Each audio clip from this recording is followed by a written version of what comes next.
Nécessité économique pour les uns, stratégie politique pour les autres. À la manœuvre, Jean-Marc Ayrault, ambition, la remise à plat de notre fiscalité. Dans un instant, l'expertise de nos invités, l'exemple européen. Mais d'abord, tout de suite, première journée de consultation. Serge Simon. C'était la première journée du face-à-face fiscal. Un Premier ministre à la manœuvre pour une réforme lancée la semaine dernière à la surprise générale. Côté travaux pratiques, se sont succédés à la table de Jean-Marc Ayrault confédération syndicale, organisation patronale, chacun avec sa vision de la fiscalité sous le bras. Exemple avec la CFDT.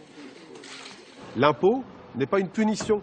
L'impôt, c'est les conditions mêmes de notre vivre ensemble, mais à condition qu'il soit juste, qu'il soit lisible, ce qui n'est plus aujourd'hui le cas.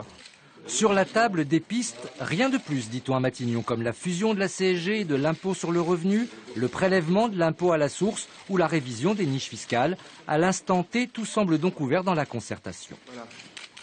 Toutes les pistes seront évoquées, mais je sens un Premier ministre, c'est pas un coup de com', quoi, un Premier ministre qui veut effectivement lancer le dossier en mettant tout sur la table de manière transparente. À la pause déjeuner, le Premier ministre donne dans le laconique. Utile et constructif. Utile et constructif côté syndical et côté patronat un préalable. Le MEDEF réclame une pause fiscale. Nous souhaitons d'abord avoir une vraie baisse des dépenses publiques, car cette baisse des dépenses publiques est nécessaire pour réduire la fiscalité qui pèse aujourd'hui sur les entreprises. Fin de cette première journée de concertation, bilan d'étape, et c'est le ministre du Budget qui s'y colle.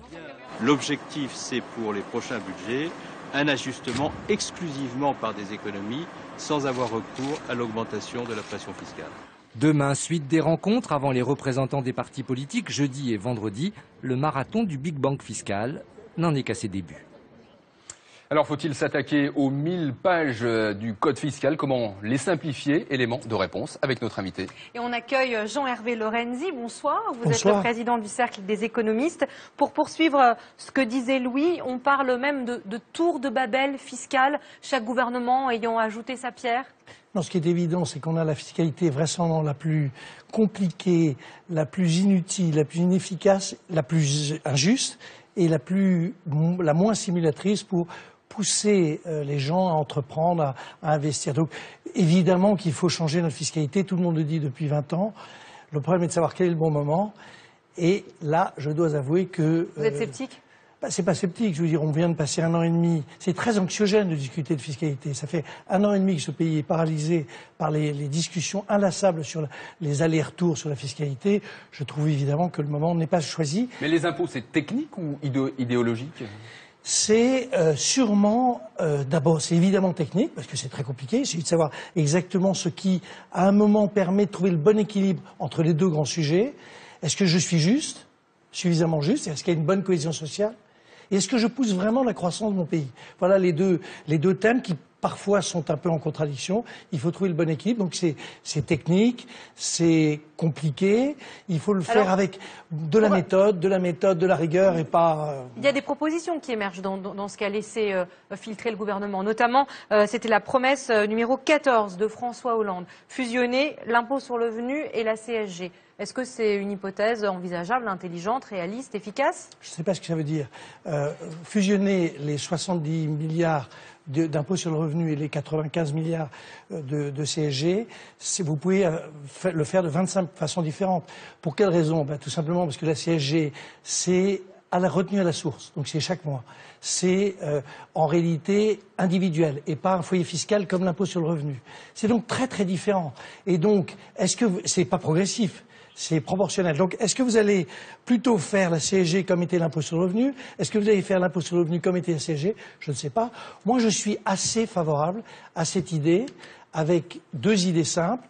D'abord, je suis pour la retenue à la source. Je pense qu'il faut que notre imposition, notre fiscalité soit lisible pour les Français. Et je suis à ce moment-là pour qu'on fasse, non pas un transfert CSG avec la progressivité de l'impôt sur le revenu. Là, ça ferait un drame absolu. Je suis pour que, vraisemblablement, on ait une progressivité moins forte, mais sur l'ensemble des deux choses.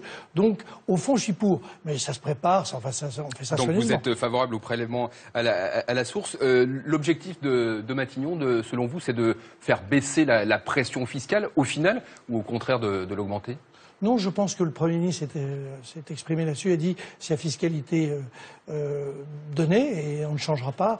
Évidemment, ça terrorise absolument tout le monde, parce que tout le monde pense, c'est pas ce Premier ministre-là, mais on pense toujours que dans la réalité, ça va augmenter. Moi, je suis pour qu'on se donne, qu'on fasse comme on l'a fait pour les retraites, qu'on fasse qu'un groupe d'experts prépare, travaille, on essaie d'avoir un consensus préalable. C'est pas ce qu'ils sont en train de faire là. Comment voulez-vous? Vous recevez des syndicats, vous recevez le MEDEF. Syndicats, patronat. Oui, d'accord. Chacun. Politique ça vous à la donne fin de la semaine. Si vous voulez, moi, je peux vous faire la liste. Ça vous donnera un inventaire à l'après-vert. Vous aurez 22. Nous n'avons pas le temps, Monsieur Lorenzi, mais restez avec nous, puisque en préambule, vous disiez en gros que nous étions les plus mauvais d'Europe. On va voir ce qui se passe chez nos voisins, Patricia.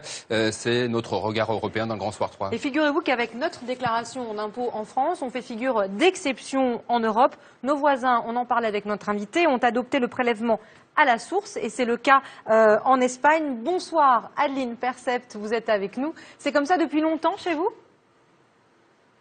Oui, effectivement, depuis qu'il a été créé en 1978, l'impôt sur le revenu espagnol est prélevé à la source. Ici, c'est donc l'employeur qui applique la retenue à la fois des cotisations sociales, comme c'est le cas en France, mais aussi des impôts sur le revenu, donc sur le bulletin de salaire. Généralement, les Espagnols déclarent donc à leur entreprise combien il y a d'enfants dans leur foyer fiscal ou s'ils payent une hypothèque pour leur logement. Ça permet de faire en sorte que la retenue soit vraiment égale à ce que le fisc doit effectivement percevoir. Mais Adeline, pour bien comprendre, est-ce qu'on doit tout déclarer à son employeur en Espagne ?